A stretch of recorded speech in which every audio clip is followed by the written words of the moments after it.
नमस्ते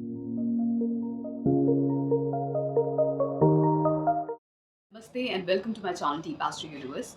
आज मैं आपके साथ बात करूंगी अ, अगस्त 2024 के महीने में सभी लग्न राशि वालों के साथ क्या प्रभाव दिखेगा।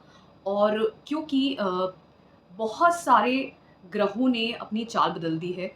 30 जून को शनिदेव वक्री हो गए हैं और साथ ही में बृहस्पति देव भी वृषभ राशि में फिलहाल भ्रमण कर रहे हैं, ट्रांजिट कर रहे हैं।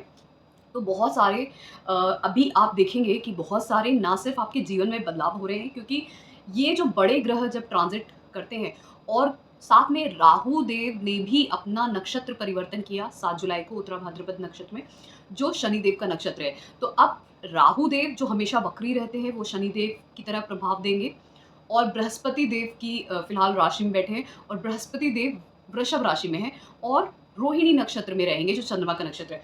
तो अगस्त महीने में आप देखेंगे कि एक इंटर रिलेशन हो रहा है राहु देव का शनि देव के साथ और बृहस्पति देव के साथ, और साथ में बृहस्पति देव चंद्रमा के नक्षत्र में रहेंगे। और वहीं पर आप ये भी देखेंगे कि जो शनि देव हैं, क्योंकि वो वक्री हो गए हैं और साथ में वो बृहस्पति के नक्षत्र में पूर्व भाद्रपद नक्षत्र में रहेंगे। तो ये कहीं न कहीं एक साइकिल जैसी बन गई है कि राहु जिस राशि में है उसका डिस्पोज़िटर बृहस्पति देव है और वो शुक्र की राशि में है और शुक्र जो है वो बृहस्पति देव की मीन राशि में एक्सॉल्टेड होते हैं जहाँ पे राहु बैठे हुए हैं। तो बहुत ही स्ट्रॉन्ग इंटर रिलेशन बना। फिर राहु देव जो हैं वो पूर्व उत्तरा भाद्रपद नक्षत्र में जो शनिदेव का नक्षत्र है। अब शनिदेव कुंभ राशि में जहाँ के को रूलर राहु देव होते हैं वो भी वक्री होंगे, राहु देव की तरीके ही वक्री रहेंगे। और साथ में ये जो शनि देव हैं वो अभी बृहस्पति देव की नक्षत्र में रहेंगे, बृहस्पति देव के नक्षत्र में रहेंगे जो है पूर्व भाद्रपद नक्षत्र। तो ये एक जो इंटर रिलेशन बना है, इसमें आप कहीं न कहीं ये देखेंगे कि अब जो प्रभाव मिलेंगे शनि देव, बृहस्पति देव और राहु देव के, वो सब कनेक्टेड हैं आपस में और शुक्र देव का भी वहाँ पे इफ़ेक्ट रहेगा। क्योंकि कहीं न कहीं बृहस्पति देव क्योंकि शुक्र की राशि में है और राहु देव भी जिस राशि में वहाँ पे शुक्र देव उच्च के होते हैं। तो इसलिए ये एक कनेक्शन आपको बहुत स्ट्रॉन्गली अब मिलेगा और आप ये समझ सकते हैं कि अगस्त महीने में अगर कोई इवेंट आपकी लाइफ में होना है और इन्हीं की ही महादशा अंतर-प्रत्यंतर चल रहा होगा, तो आपकी लाइफ में कुछ भी जहाँ पे भी कुंभ राशि आती है, मीन राशि आती है और जहाँ पे आपकी वृषभ राशि आती है, इन तीनों से जुड़ी हुई ही राशियों का आपको रिजल्ट मिलेगा। अब शुरू करते हैं आज का ये जो एनालिसिस है वो है मेष लग्न वालों के लिए अगस्त महीने का। और जो भी एनालिसिस होता है मंथली उसमें आपको महादशा अंतर-प्रत्यंतर आपकी पहले पता होनी चाहिए जिन ग्रहों की चल रही है, फिर उसके बाद रिजल्ट आपको ज़्यादा समझ में आएगा। और बड़े ग्रहों का जो ट्रांजिट होता है वो बहुत ही ज़्यादा इफ़ेक्ट करता है आपकी लाइफ में कि कैसा रिजल्ट मिलेगा ओवरऑल। तो अब शुरू करते हैं। तो मेष लग्न वालों के लिए जो उनका लग्न का स्वामी है, जो मंगल देव हैं, वो फ़िलहाल अगर आप देखेंगे तो 26 अगस्त को वो मिथुन राशि में चले जाएँगे और उससे पहले तक वो वृषभ राशि में रहेंगे। तो मतलब लगभग 26 अगस्त की दोपहर तक या सुबह तक कहीं न कहीं वो वृषभ राशि में रहेंगे, डिपेंडिंग ऑन अलग-अलग जगहों पे। ये प्लेस से भी डिपेंड करता है कि स्थान के हिसाब से थोड़ा-सा ट्रांज़िट होने में राशि बदलने में डिफ़र कर जाता है, लेकिन ग्रह पहले वृषभ में रहेंगे 25 अगस्त तक लगभग पूरी तरीके से और फिर 26 अगस्त से वो मिथुन राशि में चले जाएँगे। तो अब इनका लग्न के स्वामी का इस तरीके से दूसरे भाव में रहना लगभग पूरे महीने तक और फिर उसके बाद तीसरे भाव में जाना। अब इसको समझने की कोशिश करते हैं। पहला भाव का मालिक जो है वो अष्टम भाव का भी मालिक है।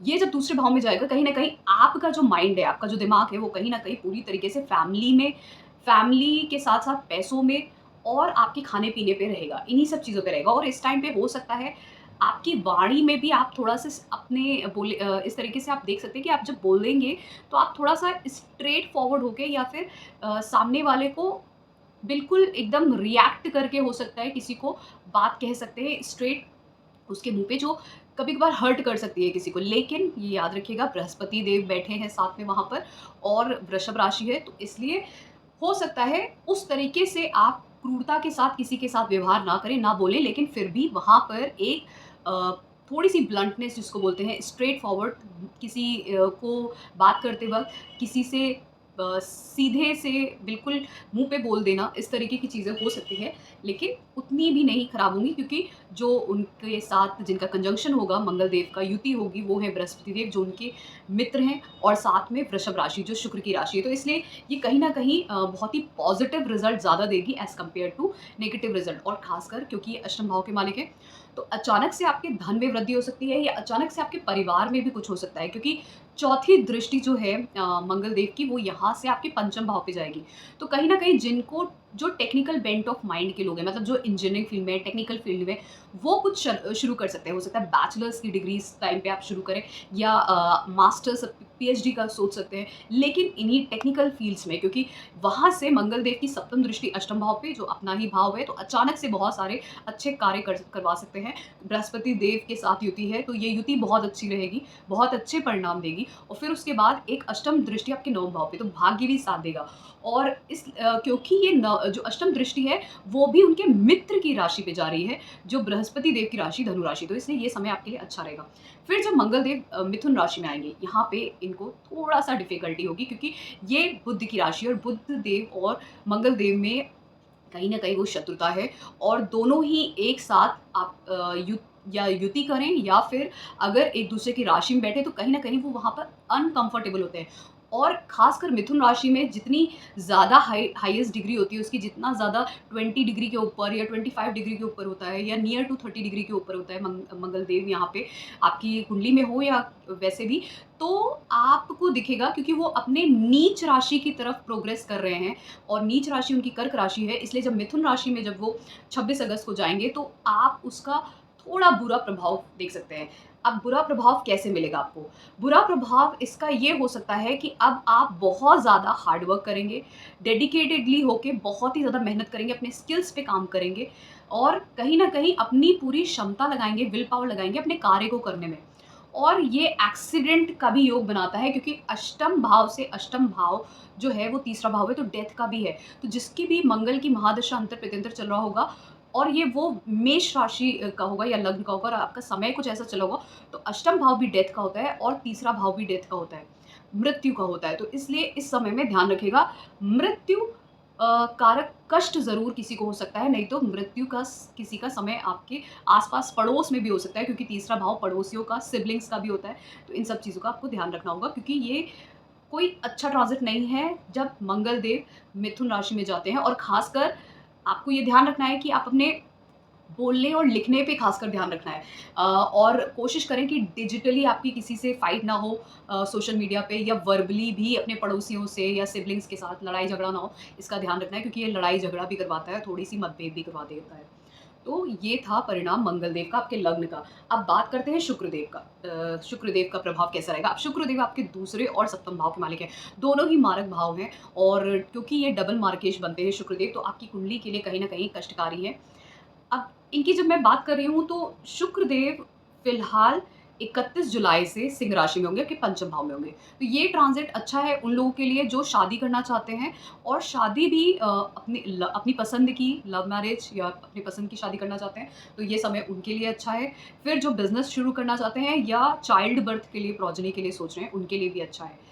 और साथ में आप देखेंगे कि आपका परिवार भी, और आपके स्पाउस के साथ अगर आपकी शादी हो रखी है, तो आप इस समय में बहुत ज़्यादा इमोशनल होंगे, एन्जॉय करेंगे, खासकर क्योंकि बहुत ज़्यादा इमोशनल होंगे। पंचम भाव इमोशंस का भी होता है, और कहीं न कहीं आपका जो पोज़ीशन है वो बरकरार रहेगी, क्योंकि कुछ ऐसा होगा कि ये शुक्रदेव आपको कुछ ऐसा देंगे इस समय में, अगर इनकी महादशा अंतर-प्रत्यंतर होगा, जिसकी वजह से आपकी इमोशंस और जो इमोशनल बॉन्ड है अपनी फैमिली के साथ, अपने स्पाउस के साथ, वो कहीं न कहीं बरकरार रहेगा, और आपकी पोज़ीशन भी कहीं न कहीं इम्प्रूव होगी, और ये अच्छा समय रहेगा आपके लिए।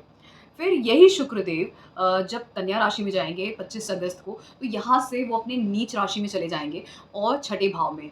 तो ये थोड़ा-सा कष्टकारी हो सकता है, ख़ासकर आपके अगर आपके स्पाउस हैं या आपकी फैमिली में किसी को हेल्थ रिलेटेड प्रॉब्लम्स हो सकती हैं। अगर कोई भी महादशा अंतर-प्रत्यंतर चल रहा होगा, तो हेल्थ इश्यूज़ होने के चांसेस बहुत ज़्यादा बनते हैं फैमिली में। फिर क्योंकि ये शुक्रदेव की है, तो जितने भी शुक्रदेव से जुड़े हुए किडनी के इश्यूज़, या फिर खासकर किडनी का प्रॉब्लम हो सकता है, किसी को पीसीओडी का प्रॉब्लम हो सकता है, फैमिली में लड़ाई झगड़े हो सकते हैं, क्योंकि यहाँ पे लड़ाई झगड़े का भी कारण बन सकता है। दोनों मारक भाव के स्वामी हैं, मतलब शुक्रदेव दोनों ही मारक घरों के स्वामी हैं, तो कहीं न कहीं छठे भाव में जा रहे हैं, तो ये बहुत ज़्यादा कष्टकारी समय होगा। तो इसीलिए खासकर 25 अगस्त से लेके जब तक कि शुक्रदेव आपकी कन्या राशि में छठे भाव में है, तो ये सिर्फ नीच के हो रहे हैं, बल्कि 2 मारक घरों का स्वामी छठे भाव में जा रहा है, तो ये काफ़ी ज़्यादा कष्ट लेके आएगा हर तरीके से, चाहे हेल्थ इश्यूज़ हों, या फिर परिवार में मतभेद हों, या फिर आपके स्पाउस के साथ मतभेद हों, लड़ाई झगड़ा हो, या फिर आपको कोई लोन डेब्ट की प्रॉब्लम हो रही हो, एनिमीज़ आपके अचानक से आ गए हो प्रॉब्लम क्रिएट कर, तो ये समय अगर इसकी महादशा अंतर-प्रत्यंतर है तो आपको देखने की ज़रूरत रहेगी। और खासकर हेल्थ से अगर जुड़ी बात बोलूँ तो मैं किडनी इश्यूज़ की बात, और किडनी के साथ-साथ लोअर स्टमक, और जो भी इनसे जुड़ी हुई जो बीमारियाँ होती हैं, डायबिटीज़, इवन अगर फैटी लीवर और ये सब चीज़ें जो होती हैं, इनकी भी प्रॉब्लम हो सकती है, तो इसका आपको ध्यान देने की ज़रूरत पड़ेगी। फिर उसके बाद शनिदेव की बात करें। शनिदेव की मैंने आपको बहुत ही अच्छे तरीके से बताया, इसको इंटर रिलेट करके। राहु देव और केतु देव, क्योंकि अभी राहु देव आपके 12वें भाव में चले हैं, केतु देव आपके छठे भाव में चले हैं, और क्योंकि बृहस्पति देव की दृष्टि दूसरे भाव से आपके वृषभ राशि से उनकी दृष्टि केतु देव पे है, पंचम दृष्टि, तो इसलिए काफ़ी कुछ चीज़ें जो आपके डेली रूटीन लाइफ में, जो रोज़मर्रा की ज़िंदगी है, उसमें आपकी अभी फ़िलहाल अगर कोई भी डिस्टर्बेंस थी, क्योंकि केतु देव कहीं न कहीं आपका जो एक सेट पैटर्न है डेली लाइफ का, छठे भाव में जाके उसको वो डिस्टर्ब करते हैं। लेकिन जैसे ही बृहस्पति देव की दृष्टि आई 1 मई से, तो ये सारी चीज़ों से कहीं न कहीं अभी आपको रिलीफ मिला। बट क्योंकि अब शुक्र देव भी वहाँ पर जा रहे हैं, और बृहस्पति देव की दृष्टि वहाँ पे रहेगी, और केतु देव भी रहेंगे, तो आपको आपके धन को लेके थोड़ा-सा ध्यान रखने की ज़रूरत होगी। धन खर्च हो सकता है इस समय में, और किसी भी फीमेल के साथ आपका कुछ ना कुछ मतभेद होके डिस्टेंस होना, या मतभेद होना, किस तरीके की चीज़ें, सेपरेशन होना, इस तरीके के भी चांसेस बनते हैं। वो डिपेंड करता है आपकी कुंडली में फ़िलहाल क्या ग्रह हैं, क्या महादशा हैं। और इसी तरीके से जब राहु की बात करें, 12वें भाव में है। अब राहु देव 7 जुलाई को उत्तरा भाद्रपद नक्षत्र में चले जाएँगे, जो शनिदेव का नक्षत्र है। अब शनिदेव वक्री 30 जून को हो रहे हैं, और शनिदेव आपके कुंभ, ये जो इंटर रिलेशन हुआ है, जब ग्रहों का इंटर रिलेशन इस तरीके से होता है, साइकिल, जैसे मैंने स्टार्टिंग में ही क्लियरली समझाया था, तो शनिदेव वक्री हो रहे हैं 11वें भाव में, राहु देव 12वें भाव में रहेंगे, और जो बृहस्पति देव हैं वो आपके दूसरे भाव में रहेंगे, तो ये इंटर कनेक्शन हुआ है। अब इस इंटर कनेक्शन को इस तरीके से समझेंगे, राहु देव शनिदेव के नक्षत्र में, और शनिदेव वक्री हो रहे हैं। बिल्कुल जैसे राहुदेव हमेशा ही वक्री रहते हैं, तो शनिदेव यहाँ पे वक्री हो रहे हो, और राहुदेव उन्हीं के ही नक्षत्र में रहेंगे, तो पूरा प्रभाव शनिदेव का ही मिलेगा। अब राहुदेव शनिदेव की तरह प्रभाव देंगे 7 जुलाई से, और क्योंकि उनके जो डिस्पोजिटर हैं, क्योंकि वो मीन राशि में है राहुदेव, तो वो भी दूसरे भाव में है, और जिस नक्षत्र में वो है, वो शनिदेव भी 11वें भाव में है। तो आपके डिज़ायर फुलफिल होंगे इस टाइम पे मेष राशि वालों के, चाहे लग्न हो, चाहे राशि हो। और खासकर पैसे को लेके आपके डिज़ायर फुलफिल होंगे, धन को लेके, परिवार, सिबलिंग्स को लेके, हो सकता है आपके परिवार में किसी की शादी हो सकती है, धन बढ़ सकता है अचानक से आपका भी, और परिवार में भी कुछ ऐसा भी हो सकता है जिससे बहुत सारे डिज़ायर्स आपके फैमिली मेंबर्स के, और साथ में धन को लेके, इन सब चीज़ों में आपके बहुत सारी चीज़ें हो सकती हैं इस समय में, और वो आपसे भी जुड़ी होंगी कहीं न कहीं। हो सकता है किसी के आपके ही परिवार में किसी का चाइल्ड बर्थ हो रहा है, आपकी किसी सिबलिंग का, या फिर आपका खुद का धन बढ़ रहा है, परिवार में भी धन बढ़ रहा है, साथ में बिज़नेस में अच्छा कर रहे हैं, इस तरीके की चीज़ें, उससे धन बढ़ रहा है, किसी की शादी हो रही है आपके यहाँ, तो ये ओवरऑल कनेक्शन बनेगा। और क्योंकि राहु देव 12वें भाव में है, अगर कहीं न कहीं ये धन को तो बढ़ाएगा ही बढ़ाएगा, बट ये जो फॉरेन से कनेक्शन है लोगों के बन के, कोई एमएनसी में काम कर रहा है, या फॉरेन कनेक्शन होने के बाद कुछ ऐसा एक्सपोर्ट इम्पोर्ट में करना, या कोई फॉरेन जा रहा है, वहाँ से उसको धन लाभ हो रहा है, इस तरीके की चीज़ें बहुत होंगी इस समय में। और आप ये देखेंगे, खासकर ये आपके परिवार से जुड़ा हुआ है, धन से जुड़ा हुआ है, आपके डिज़ायर फुलफिलमेंट से जुड़ा हुआ है, और क्योंकि राहु देव 12वें भाव में, तो फॉरेन जाने के या ट्रैवल करने के भी चांसेस बनते हैं। लेकिन याद रखिएगा, क्योंकि शुक्रदेव और केतु देव की भी होती है, और किसकी महादशा अंतर-प्रत्यंतर ज़्यादा आपकी चल रही है, कौन ज़्यादा इफ़ेक्टिव है इस समय में, तो ये एक्सपेंडिचर को भी ज़रूर बताएगा, क्योंकि शुक्रदेव केतु देव के साथ बैठे हैं, तो खर्चा भी होगा कहीं न कहीं। चीज़ों का फुलफिलमेंट भी होगा, डिज़ायर फुलफिल भी होंगे आपके, परिवार को लेके, आपके मेबी चाइल्ड बर्थ हो सकता है, शादी हो सकती है, और धन को लेकर भी। लेकिन एक्सपेंडिचर भी होगा। तो ये चीज़ों पे आपको ध्यान रखना है। समय बहुत अच्छा है, कुछ चीज़ों का ध्यान रखना पड़ेगा। ख़ासकर हेल्थ का ध्यान ज़रूर रखिएगा 25 अगस्त के बाद। फिर उसके बाद मैंने बृहस्पति देव की बात की, बृहस्पति देव दूसरे भाव में है, तो उनका जो इफ़ेक्ट है वो काफ़ी अच्छा रहेगा धन को लेके। छठे भाव पे दृष्टि रहेगी, ये भी धन को बताती है, करियर, बिज़नेस, इन सब चीज़ों को लेके बस मतभेद जो अगर आपके परिवार में थे, वो अभी कम हो सकते हैं। थोड़े से लड़ाई झगड़े कम हो सकते हैं, वहाँ पे थोड़ी-सी आपको सौम्यता मिल सकती है, लेकिन हेल्थ इश्यूज़ डेफ़िनेटली हो सकते हैं, क्योंकि बृहस्पति देव जब दूसरे भाव में जाते हैं तब भी ख़ासकर डायबिटीज़, लिवर इश्यूज़, स्टमक से जुड़ी हुई प्रॉब्लम्स और फैटी लीवर की, ये सब चीज़ें बहुत ज़रूर होती है। और ख़ासकर शुक्रदेव भी 26 अगस्त से आपके छठे भाव में रहेंगे, तो कहीं न कहीं वहाँ पर जो छठा भाव है, और क्योंकि शुक्रदेव हैं, तो किडनी से जुड़ी हुई प्रॉब्लम अगर किसी को है, तो वो वापस से उभर के आ सकती है। और शुक्रदेव भी डायबिटीज़ के कारक भी होते हैं, बहुत सारी और भी। तो ये जो इंटर रिलेशन है, उसकी वजह से हेल्थ इश्यू के चांसेस बहुत ज़्यादा दिखते हैं, लेकिन धन को लेके समय बहुत अच्छा है। शादी को और ख़ासकर डिज़ायर फुलफ़िल होंगे आपके परिवार में, जो भी इच्छाएँ हैं लोगों की, आपके परिवार में, आपके परिवार की, वो इच्छाएँ पूरी होंगी इस समय में। तो इसका ख़ासकर आपको बहुत ज़्यादा लाभ मिलेगा और धन भी आएगा। अगर आपने कुछ फ़ाइनेंशियल इन्वेस्टमेंट किया है, तो वहाँ से भी धन आएगा। इसी तरीके से सूर्यदेव की बात करें, सूर्यदेव 16 जुलाई को कर्क राशि में जाएँगे, तो पहले कर्क राशि में ही रहेंगे। फिर उसके बाद सूर्यदेव 16 अगस्त को सिंह राशि में चले जाएँगे। अब जब तक कि 15 अगस्त तक ये कर्क राशि में रहेंगे, जो आपके पंचम भाव के मालिक हैं सूर्यदेव, चौथे भाव में रहेंगे, तो कहीं न कहीं अपने से ये 12 घर छोड़ के, तो आपके बच्चे आपसे दूर जा सकते हैं। कहीं न कहीं ये भी हो सकता है कि इस समय में आपके इंटेलेक्ट का व्यय हो सकता है, मतलब कहीं न कहीं आपका जो दिमाग है, जो भी आप इंटेलिजेंस है, उसका व्यय हो सकता है। कहीं न कहीं आप ज़्यादा से ज़्यादा इस समय में ट्रेडिंग कर सकते हैं, रियल एस्टेट ट्रेडिंग कर सकते हैं। हो सकता है आप अपने स्किल्स और एजुकेशन के साथ कहीं न कहीं आप कुछ इन्वेस्टमेंट भी कर सकते हैं। कुछ नया अपनी क्रिएटिविटी के साथ कुछ घर में कुछ रेनोवेशन कर सकते हैं, इसका भी हो सकता है ध्यान। हो सकता है आपके बच्चे इस समय में अपने बहुत अच्छा करें अपने स्कूल में, अगर आप खुद एजुकेशन में हैं, तो इस समय में हो सकता है आप अपने बेसिक एजुकेशन में बहुत अच्छा करें। ये समय इन सब चीज़ों के लिए अच्छा है। लेकिन क्योंकि ये पंचम भाव से 12 घर छोड़ के सूर्यदेव रहेंगे और इनकी अगर महादशा अंतर्पित है, तो पिता से भी दूरी हो सकती है, और आपके बच्चों की आपसे दूरी हो सकती है। वो कहीं जा सकते हैं, किसी हायर एजुकेशन, या माइंड से आपका थोड़ा सेपरेशन हो सकता है, या फिर इस वक़्त आपकी जो सोचने की क्षमता है, जो आपका इंटेलिजेंस है, वो ज़्यादा से ज़्यादा घर परिवार में, घर के कामों में इतना ज़्यादा व्यस्त हो सकता है कि वहीं पे ही आप घर की ही चीज़ों में हो सकता है ज़्यादा इन्वॉल्व्ड हो, और रियल एस्टेट ट्रेडिंग करना, इन सब चीज़ों में भी हो सकता है, और घर में थोड़ा-सा मतभेद होना, ईगो क्लैशेज़ होना, इसके भी चांसेस बनते हैं। फिर यही सूर्यदेव जब 16 अगस्त को अपनी ही राशि सिंह राशि में चले जाएँगे, तो ये समय बहुत अच्छा होगा, क्योंकि वो अपनी राशि पंचम राशि में होंगी, तो कहीं न कहीं एक ये राजयोग बनता है, बहुत ही स्ट्रॉन्ग राजयोग बनेगा। और ये राजयोग कहीं न कहीं, अगर मैं बात करूँ, तो 16 अगस्त के बाद एक बहुत अच्छे राजयोग बनने हैं, क्योंकि शनिदेव अपनी राशि में रहेंगे, सूर्यदेव अपनी राशि में रहेंगे। इसी तरीके से अगर मैं बात करूँ, तो बुध देव भी फिर सिंह राशि में ही रहेंगे, तो बुधादित्य योग भी बनेगा। तो इस तरीके से ये 2 जो ग्रह अपनी ही राशि में रहेंगे और काफ़ी स्ट्रॉन्गली रहेंगे, और वहीं 2 ग्रहों का कहीं न कहीं एक नीच हो जाएगा, शुक्रदेव नीच हो जाएँगे, और दूसरा मंगलदेव नीचाभिलाषी हो जाएँगे, क्योंकि वो अपनी नीच राशि की तरफ प्रोग्रेस करेंगे, और मिथुन राशि में जाएँगे, और वहाँ पे वो अपनी नीच राशि की तरफ प्रोग्रेस करेंगे। तो कहीं न कहीं 2 ग्रह बहुत स्ट्रॉन्ग होंगे 16 अगस्त के बाद, अपने-अपने घरों में होंगे और स्ट्रॉन्ग होंगे, और कहीं न कहीं 2 ग्रह ऐसे होंगे जो एक नीच राशि में होगा शुक्रदेव, और एक नीच राशि की तरफ अपनी प्रोग्रेस कर रहा होगा मंगलदेव का। तो इसका एक बहुत इंटर रिलेशन बनता है इस समय पे, अगर इनकी भी अगर आपकी महादशा अंतर होगा, तो खासकर मेष राशि वालों के आप देखेंगे कि आपकी पोज़ीशन बहुत बढ़ रही है, आपके डिज़ायर फुलफ़िल हो रहे हैं।